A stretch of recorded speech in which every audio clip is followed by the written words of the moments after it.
বাংলাদেশ ও যুক্তরাষ্ট্রের মধ্যে কৌশলগত সম্পর্ক জোরদারের লক্ষ্যে 2 দিনের সফরে ঢাকায় ব্যস্ত সময় পার করছেন যুক্তরাষ্ট্রের দক্ষিণ ও মধ্য এশিয়া বিষয়ক সহকারী পররাষ্ট্রমন্ত্রী এস পল কাপুর।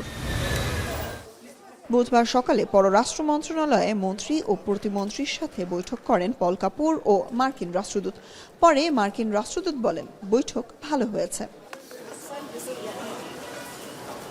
এরপর সচিবালয়ে মার্কিন সহকারী পররাষ্ট্রমন্ত্রীর সঙ্গে বৈঠক করেন বাণিজ্য মন্ত্রী। অন্তর্বর্তী সরকারের সময় হওয়া বাণিজ্য চুক্তি নিয়ে বাংলাদেশ উদ্বিগ্ন নয় এমন মন্তব্য করে বাণিজ্য মন্ত্রী বলেন, এ নিয়ে ঢালাও মন্তব্য করা অনুচিত, কারণ চুক্তির সংশোধন ও দর কষাকষির সুযোগ রয়েছে। আমাদের কিছু নন টেরিফ ব্যারিয়ার আছে যেগুলি দূর করা গেলে তাদের ডেভেলপমেন্ট ফিনান্স যেটা আছে সেটা বাংলাদেশের জন্য বাংলাদেশ এলিজিবল হবে সেটার জন্য। এছাড়াও বিদ্যুৎ ও জ্বালানি মন্ত্রীর সাথেও বৈঠক করেন পল কাপুর। বৈঠকে জ্বালানি সমস্যার সমাধানে যুক্তরাষ্ট্রের সহযোগিতা চেয়েছে বাংলাদেশ।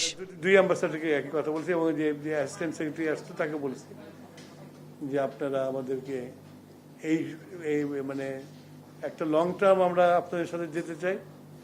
আর দুইটা হলো যে এখন যে ক্রাইসিস পিরিয়ডে আমাদেরকে সাপোর্টের জন্য আমরা রিকোয়েস্ট করেছি, তারা বলছে তারা এটা কথা বলে আমাদের জানাবে। সন্ধ্যায় ব্যবসায়ী প্রতিনিধি দলের সাথে মতবিনিময় ও নৈশ ভোজে অংশ নেবেন মার্কিন সহকারী পররাষ্ট্রমন্ত্রী। সুলতানা স্বর্ণা, এখন, ঢাকা।